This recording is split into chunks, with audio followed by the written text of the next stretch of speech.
नहमदुहु व नुसल्ली व नुसल्लिमु अला रसूलिहिल करीम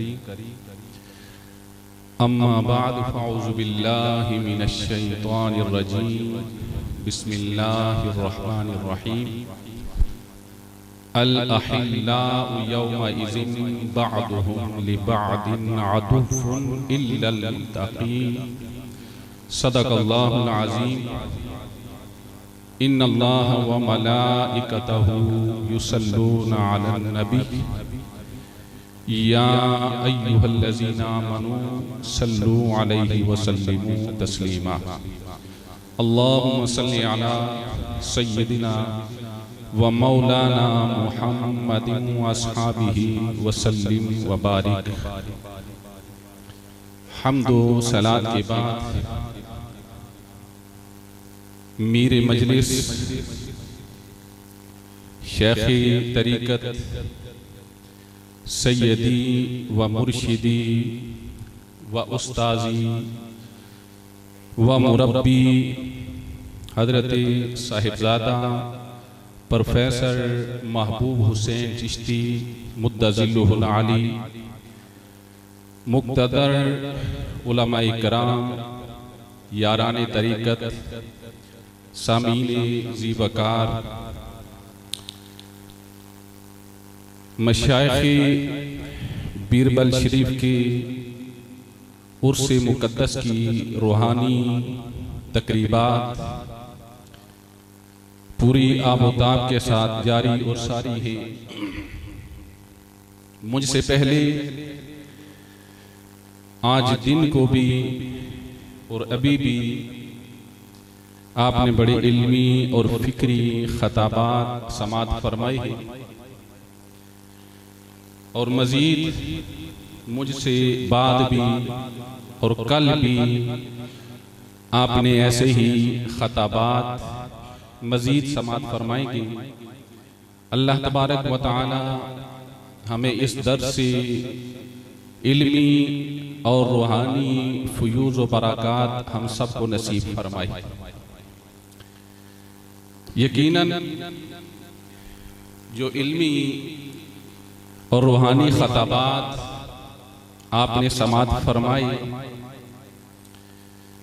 मैं अपनी शेख़ी तरीक़त के हुक्म पर आपके हुक्म की तामील के लिए चंद लम्हे अपनी हाज़री पेश करने की कोशिश करूँगा। हज़रत शहाबुद्दीन सोहरवर्दी रहमतुल्लाहि ताला अलैह सिलसिला सोहरवर्दिया के बहुत बड़े बुज़ुर्ग,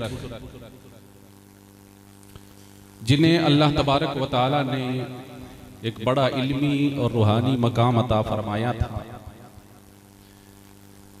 अल्लाह करीम ने उन्हें ये मकाम अता फरमाया था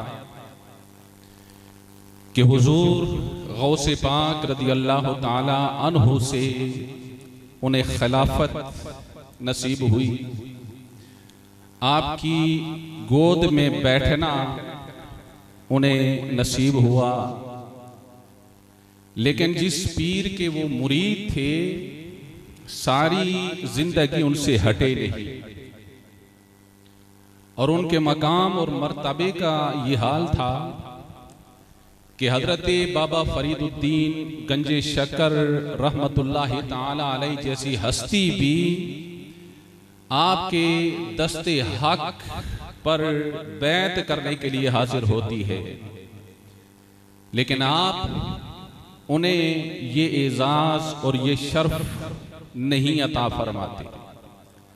लेकिन हजरत बाबा साहिब रहमतुल्लाहि ताला अलैह सारी जिंदगी उनकी जुल्फों के असीर रहे और जो मोहब्बत आपने उनके साथ कायम की थी वो आखिरी लम्हे तक उस मोहब्बत के ताल्लुक को आपने टूटने न दिया। यानी हजरत शेख शहाबुद्दीन सोहरवर्दी रहमतुल्लाहि ताला अलैह का ये मकाम था और सैयदी आला हजरत इमाम अहले सुन्नत इमाम अहमद रजा कादरी बरेलवी रहमतुल्लाहि ताला अलैह ने आपके हवाले से फतावा रिजविया में एक बात नकल फरमाई। आप फरमाते हैं कि हज के मौका पर हजरत शेख रहमतुल्लाहि ताला अलैह मस्जिद मना में मौजूद थे। मस्जिद के अंदर आप कभी एक कोने पर जाते हैं, कभी दूसरे पर जाते हैं, कभी तीसरे पर, कभी चौथे पर, एक जगह बैठ नहीं रहे।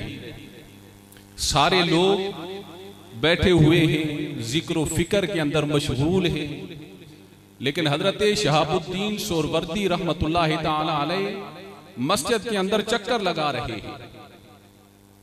तो किसी ने पूछा कि हजरत वो कौन सी बात है जो आपको बैठने नहीं देती है?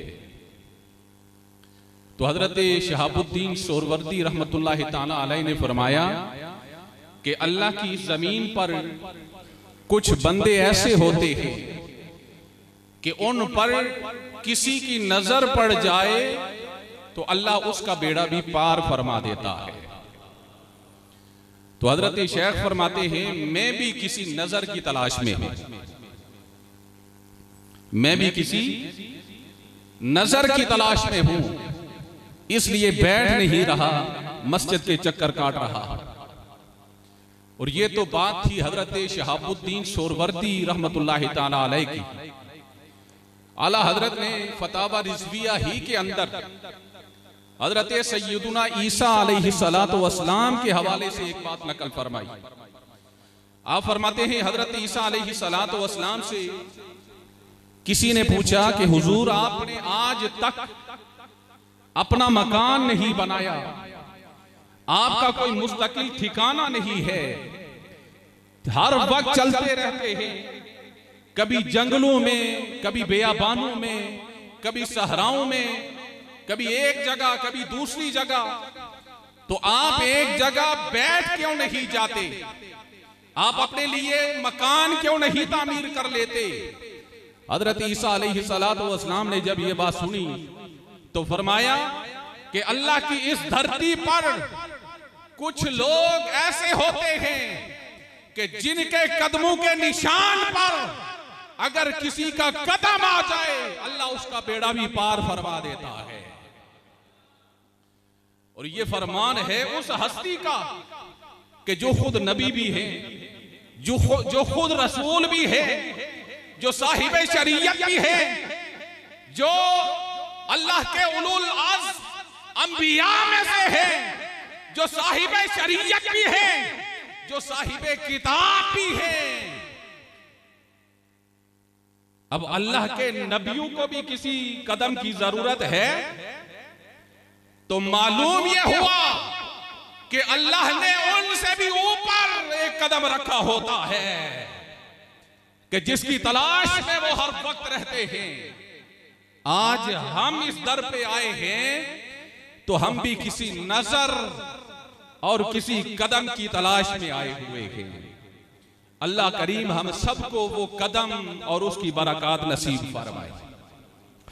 हजरत सोबान रहमतुल्लाहि रदियल्लाहु ताला अन्हु मेरे आका करीम अलैहिस्सलातु वस्सलाम के बड़े प्यारे सहाबी और आपके गुलाम हुजूर की खिदमत में हाजिर हुए। तगय्यरा वजहुहु व नहला जिस्मुहु, रंग बदल चुका है, जिस्म कमजोर पड़ चुका है। मेरे आका ने जब अपने उस गुलाम की हालत देखी तो फरमाया कि सोबान बीमार हो? अर्ज की या रसूल अल्लाह नहीं। फरमाया क्या जिस्म में कोई तकलीफ है? अर्ज की या रसूल अल्लाह नहीं। फरमाया फिर कमजोर क्यों हो? चेहरे का रंग क्यों मुतगय्यर है? अर्ज की या रसूल अल्लाह न बीमार हूं न जिस्म में कोई तकलीफ है, इतनी बात है कि एक फिक्र मुझे खाए जा रही है। फरमाया सोबान कौन सी फिक्र खाई जा रही है? अर्ज की या रसूल अल्लाह फिक्र ये है कि आज आप इस दुनिया में तशरीफ फरमा है और जब भी हमारी निगाहें बेचैन हो जाती हैं, दिल बेकरार हो जाते हैं, तो हम दरे यार पे हाजिर होकर रुखे यार का नजारा करके हम अपने दिलों की तस्कीन का सामान कर लेते हैं। लेकिन या रसूल अल्लाह, जब आप इस दुनिया से तशरीफ ले जाएंगे, हम भी चले जाएंगे, आप जन्नत के किसी आला दर्जे पर फायज होंगे और हम किसी अदना दर्जे में होंगे। या रसूल अल्लाह, फिक्र ये है कि इतने बड़े फर्क और तफावत की वजह से मैं तो आपको वहां पर नहीं देख सकूंगा। मेरे करीम आका अलैहिस्सलातु वस्सलाम ने जब अपने उस दीवाने की ये बात सुनी तो फरमाया, सोबान पर जाके ऐलान कर दे, क़यामत तक आने वाले मेरे उम्मतियों को मेरी तरफ से ये खुशखबरी सुना दे कि मोहम्मद अरबी की तरफ से ये ऐलान है कि इस दुनिया के अंदर जो जिसके साथ मोहब्बत करेगा, अल्लाह उसका हशर भी उसी के साथ फरमाएगा। इस दुनिया के अंदर जो जिसके साथ मोहब्बत करेगा, अल्लाह उसका हशर भी उसी के साथ फरमाएगा। और हम उस कदम की तलाश में इस दर तक क्यों पहुंचे? इसलिए कि अल्लाह कि वो दिन जब सारी दोस्तियां खत्म हो जाएगी, सारे याराने जवाब दे जाएंगे, सारी रिश्तेदारियां जवाब दे जाएगी, कोई किसी का पुरसाने हाल ना होगा। उस वक्त अगर कोई ताल्लुक, कोई निस्बत और कोई रिश्ता काम आने वाला है तो वो यही ताल्लुक और यही निस्बत है जो कल क़यामत के दिन भी हमें काम आने वाली है। हज़रत अनस रज़ी अल्लाह ताला अन्हु रिवायत फरमाते हैं कि मेरे आका करीम अलैहिस्सलातु वस्सलाम ने फरमाया कि कल क़यामत के दिन कुछ लोग ऐसे होंगे कि जिनके लिए नूर के मिंबर बिछाए जाएंगे, वो नूर के मिंबरों पर बैठे होंगे। जब नफ्सा नफ्सी का आलम होगा, बाई बाई से भाग जाएगा, इंसान अपनी मां से भाग जाएगा, अपने बाप से भाग जाएगा, हर रिश्ते को पहचानने से इनकार कर देगा।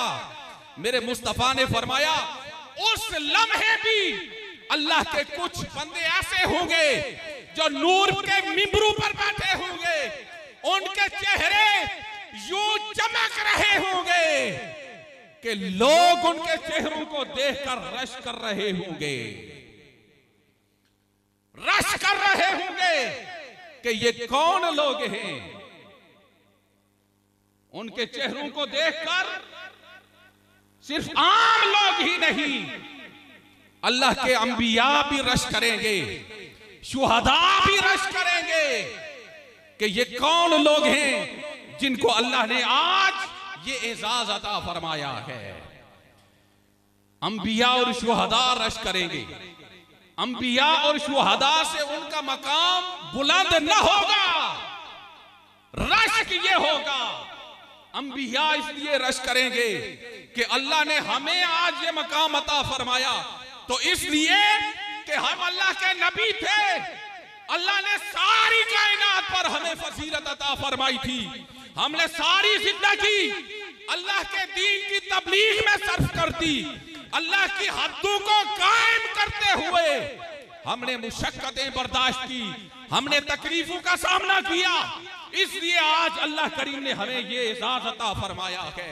ये कौन लोग हैं कि जो न नबी है न शहीद है, लेकिन इनके चेहरे यूं रोशन हैं, नूर के मिंबरों पर ये बैठे हुए हैं।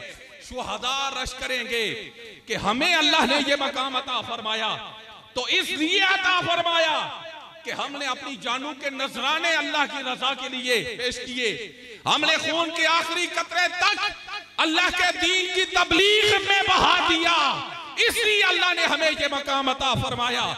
ये कौन खुश नसीब है कि जिन्होंने न नबुव्वत पाई न शहादत पाई, लेकिन अल्लाह ने उन्हें इतना बुलंद मकाम अता फरमाया है। मेरे आका करीम अलैहिस्सलातु वस्सलाम जब उनकी ये शान बयान कर रहे थे, सहाबा इकराम ने अर्ज की, या रसूल अल्लाह वो कौन लोग होंगे? या रसूल अल्लाह वो कौन लोग होंगे? मेरे महबूब अलैहिस्सलातु वस्सलाम ने फरमाया, ये वो लोग होंगे जो अल्लाह के लिए मिला करते थे, अल्लाह के लिए मोहब्बत करते थे, और अगर वो किसी से दुश्मनी भी करते थे वो भी अल्लाह के लिए होती थी। कि जिनकी मोहब्बत भी रब के लिए, जिनकी दुश्मनी भी रब के लिए, और जो लंबे लंबे सफर करके किसी को अगर मिलने के लिए जाते थे वो भी रब की रजा के लिए होता था। मेरे आका करीम अलैहिस्सलातु वस्सलाम ने फरमाया, कल कियामत के दिन रब इरशाद फरमाएगा कि कहां है वो लोग कि जो मेरे लिए, मेरी रजा के लिए आपस में मुलाकातें करते थे, एक दूसरे से मोहब्बत करते थे। आज मैं ऐसे वक्त के अंदर कि जिस वक्त कोई साया नहीं है, मैं उन्हें अपनी रहमत के साए में जगह अता फरमाऊंगा। और मेरे आका अलैहिस्सलातु वस्सलाम ने फरमाया कि वो मोहब्बत करने वाले एक मशरिक में हो, दूसरा मगरिब में हो, कियामत के दिन अल्लाह करीम उन्हें मिला देगा। और फिर वहां तारुफ करवाने की भी हाजत नहीं होगी कि हुजूर मैं भी आपका चाहने वाला हूं, मैं भी आपसे मोहब्बत करने वाला हूं, मैंने भी आपके हाथ में हाथ दिया था, बल्कि वहां तारुफ रब खुद फरमाएगा, ये है वो कि जो मेरी जात के लिए तेरे साथ मोहब्बत किया करता था।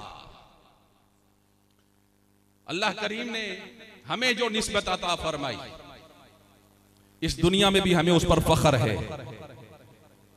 अल्लाह करीम इस निस्बत को, इस ताल्लुक को कल कियामत के दिन भी कायम फरमाए कि जब सारे ताल्लुकात खत्म हो जाएंगे, सारी निस्बतें मिट जाएगी, सारी रिश्तेदारियां खत्म हो जाएंगी, अल्लाह करीम उस लम्हे भी हमें हमारी इन निस्बतों को, हमारी इन संगतों को, हमारी इन मोहब्बतों को अल्लाह करीम कायम और दायम रखे, और इन्हीं निस्बतों के सदके से कल कियामत के दिन अल्लाह हम सब का भी बेड़ा पार फरमा दे।